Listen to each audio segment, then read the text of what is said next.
Au terme de longues discussions au sein de nos commissions respectives, le groupe écologiste constate que le collectif budgétaire 2014 s'inscrit dans une politique budgétaire reposant invariablement sur deux axes, la réduction des déficits et les allègements inconditionnels de charges accordés aux entreprises.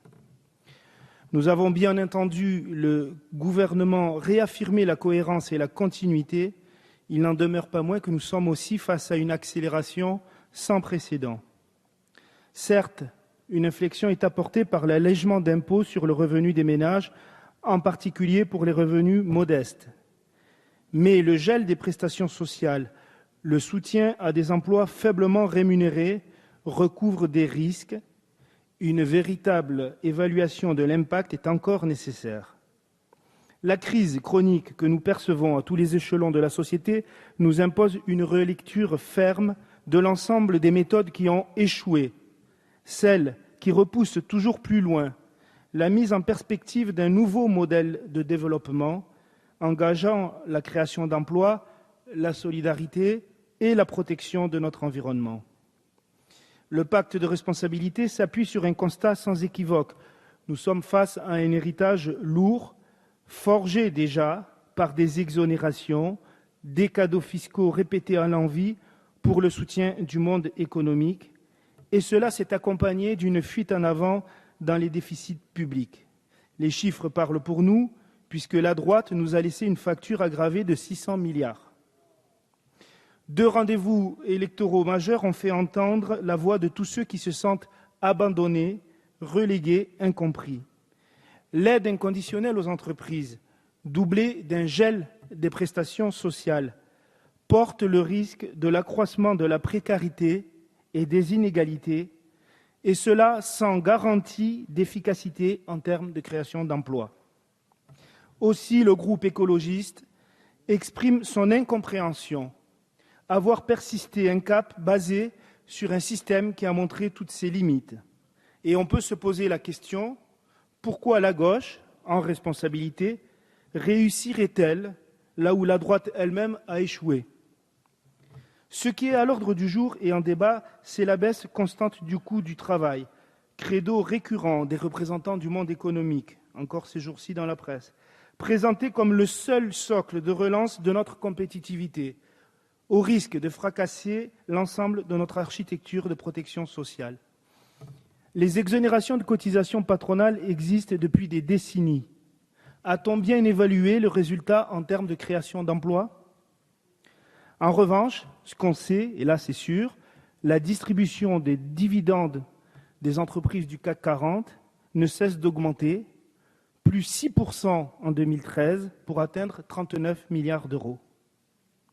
Nous avons entendu à ce sujet les alertes de Madame la rapporteure de la Commission des finances.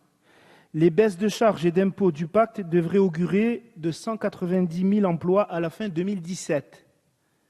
Mais simultanément, la réduction des dépenses publiques pour couvrir ces baisses de charges en supprimerait bien davantage. Le solde serait donc négatif. Pour nous, la réponse est claire. Il ne peut y avoir de relance en matière de création d'emplois sans la garantie que l'effort soit justement réparti. Les amendements écologistes proposeront des contreparties aux exonérations de cotisations patronales, tenant compte de la taille des entreprises, de la qualité des contrats de travail, de la bonne volonté des entreprises à qualifier leurs salariés et de leur capacité à investir. Il n'y a aucune commune mesure entre une PME localement bien implantée, participant à l'effort collectif, et une entreprise multinationale rompue à l'exercice de filiales en cascade et rompue à l'optimisation fiscale.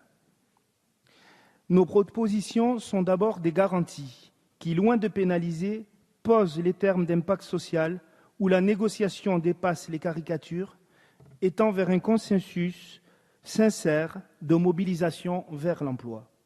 Ainsi, le dispositif zéro charge, sous forme d'une accentuation de la réduction dégressive de cotisations de la sécurité sociale, vise à aider les entreprises à développer leur compétitivité. Mais ce dispositif doit servir à financer des investissements dans la recherche, dans l'innovation, la formation et le développement à l'export, et non l'augmentation des dividendes ou la rémunération des dirigeants. Dans le même esprit, la suppression de la C3S doit nous assurer que les marges de manœuvre retrouvées ne vont pas nourrir des dividendes, mais servir réellement l'investissement et l'emploi. Nous proposerons des amendements pour soutenir une remontée d'informations claires et transparentes sur le montant des dividendes distribués par rapport au chiffre d'affaires, aux rémunérations et aux investissements de l'entreprise, leurs évolutions et leurs écarts. Il importe donc de s'assurer que les marges de manœuvre retrouvées ne vont pas nourrir les rémunérations les plus élevées. En effet, les écarts entre les plus hauts et les plus bas revenus dans les grandes entreprises sont souvent pointés du doigt.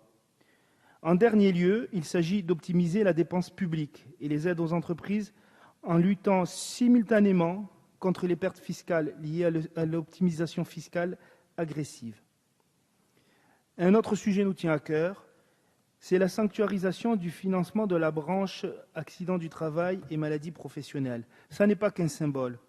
Cette contribution concerne la réparation des salariés exposés à des risques, à des accidents ou à des substances toxiques.